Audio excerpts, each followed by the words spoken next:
cut this off with a hacksaw and jam that thing on there. Well, we're gonna do things the right way. All right, today I'm gonna show you how to replace, nope. You threw off my groove right through your face. Huh? I'm Taylor, I'm a journeyman plumber with Brothers on the Side, and today I'm here to show you how to replace a toilet. So signs you can look for to change out your toilet would be streams of water coming from where the toilet meets the floor, if your toilet's rocking, or if it has suddenly become loose. These could all be signs that something's going wrong underneath, so it's time to pull out and maybe change your toilet. Today we're replacing this customer's toilet because they have a round bowl and they want to go to an elongated bowl. They also have a single flush toilet, and these guys want to conserve a little bit of water, so they're going dual flush. Now they've also asked that we go ahead and replace the stop while we're here. So first things first, I'm going to turn off the main water supply so we can get started.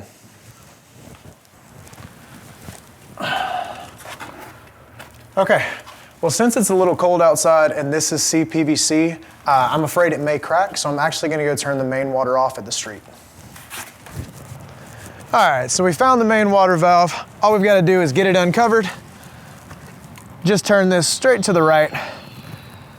And I'm gonna leave this uncovered to remind myself to turn the customer waters back on at the end of the day. All right, let's get started. Now that I've turned off the main water at the street, I have to make sure that I drain the cold water supply. So I'm gonna turn this on at a lower point. We're gonna head back up to the bathroom that we're working in, and I'm gonna open up a faucet to prevent any airlocks.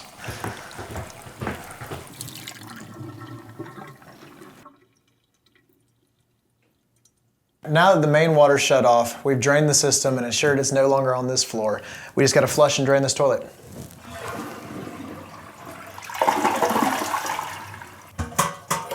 I'm gonna use my wet vac to get the remaining water out of the bowl and out of the tank. If you don't have a wet vac at your house, just know there's gonna be a small bit of water that may pour out when you go to physically lift the toilet. Just get a rag or some paper towels, there won't be much.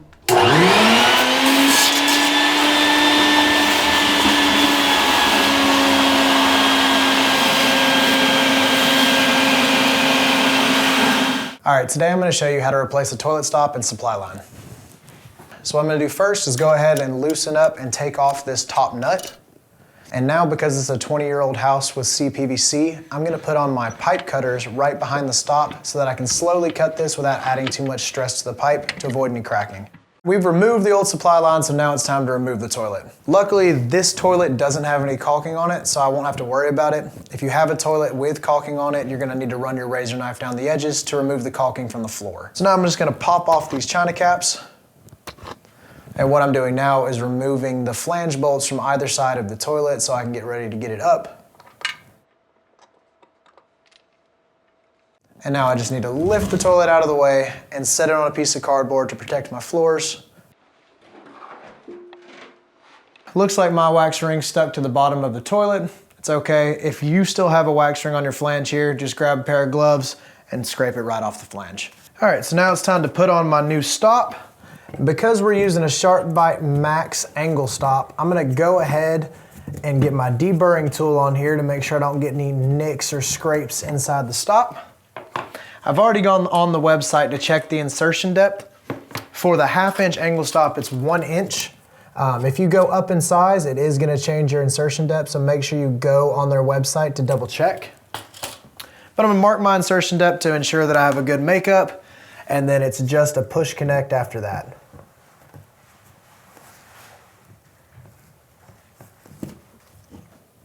And it looks like we're good.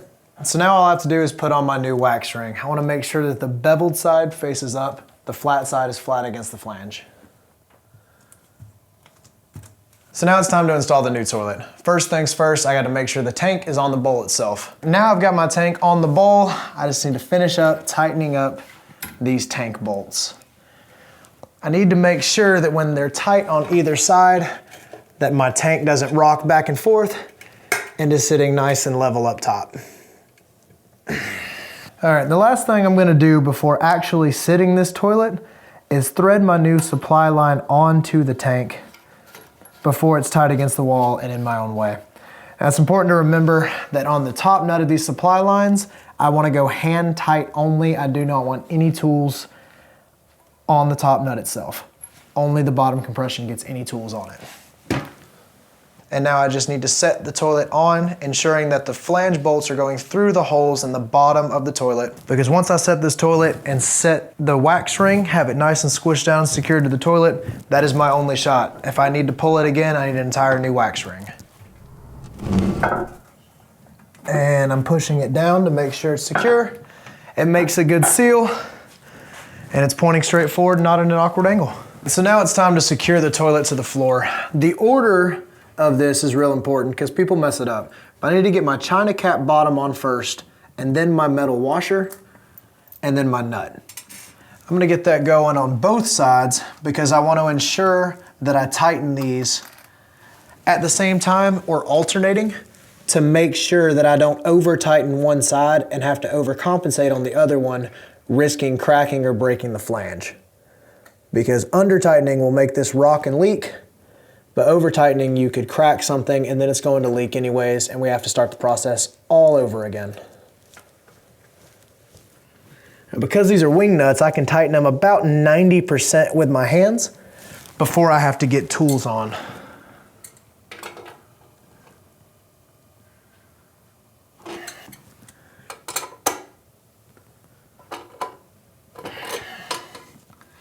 And I'll know I'm done tightening when I get no rocking out of the toilet.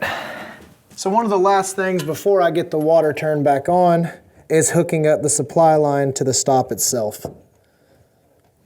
Because the bottom one is a compression nut, I will have to get tools on to make sure it's all the way tightened and not gonna leak. So, to ensure that we have no leaks until I'm back up here with eyes on, I'm actually gonna leave the stop turned off until we get the main water turned completely back on and the air out of the system.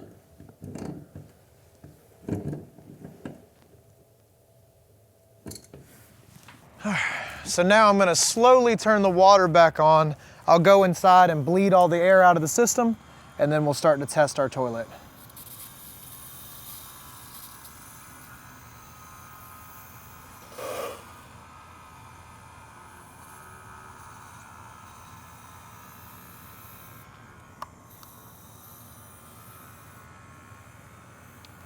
And we're pressurized, which means our stop is holding and ready to go.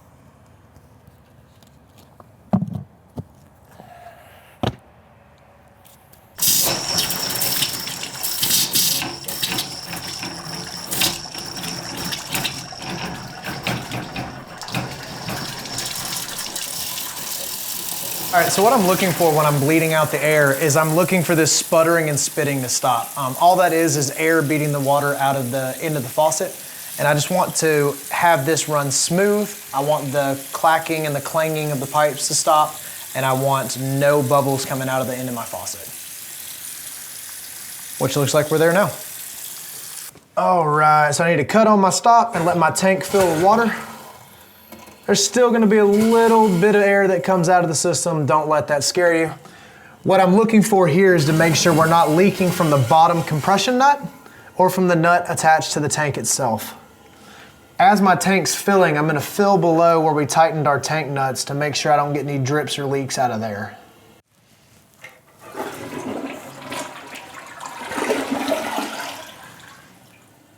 All right, so all I'm looking for now is I'm looking for water to come out of this bottom seam between the bowl itself and the floor.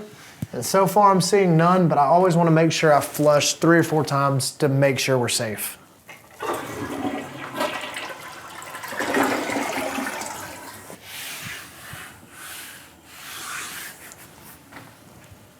All right, the last thing I'm gonna do here is put my China caps on, and they just snap right onto the base that we put down first. Now it looks like my flange bolts are short enough to work with these taller China caps, but if your flange bolts are too tall, you're just gonna need to cut them down.